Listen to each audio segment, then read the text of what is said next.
In this question, we want to check the orthogonality of two signals f1t and f2t in the interval t1, t2. Condition for orthogonality of two signals in an interval t1, t2, that is integral t1 to t2, the product of f1t and f2t dt, that is equal to 0. So B is the right option. A signal f of t is given e raised to jt. We want to find the even portion and odd portion of the signal. So even portion of a signal, that is f even portion, that is equal to f of t plus f of minus t divided by 2.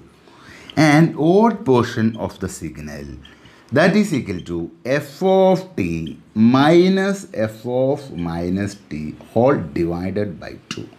So this is equal to e raised to jt plus e raised to minus jt divided by 2. This is equal to cos t.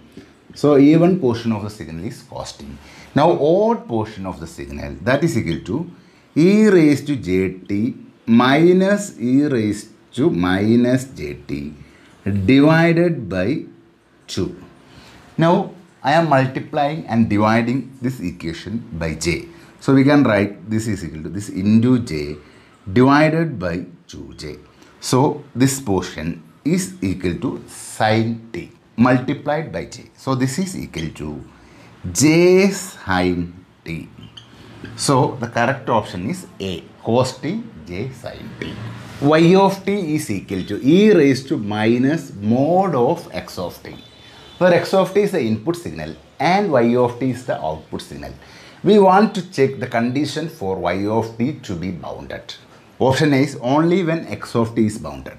Option B, only when x of t is non-negative. Option C is only for t greater than or equal to 0. And x of t is bounded for t greater than 0. And option D is even when x of t is non-bounded, then also y of t is bounded. Now, what's the value of mod x of t? Mod x of t is always positive. Okay, e raised to minus of a positive quantity.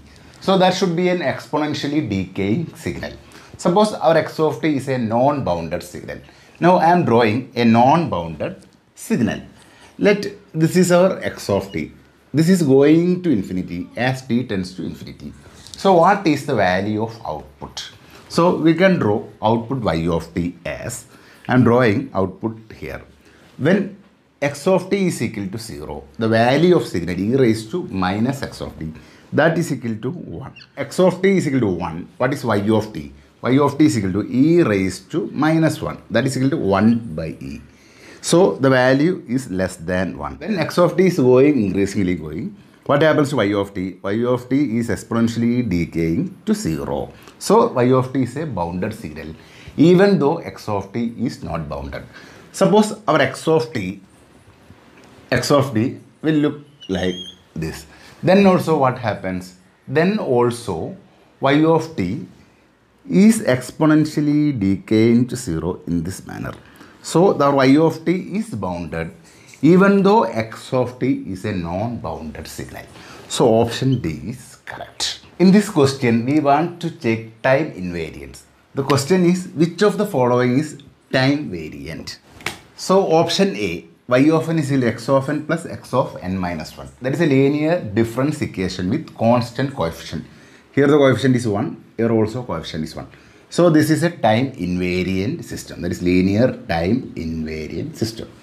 Here also coefficients are constant. So this is also linear time invariant. This is also linear time invariant system.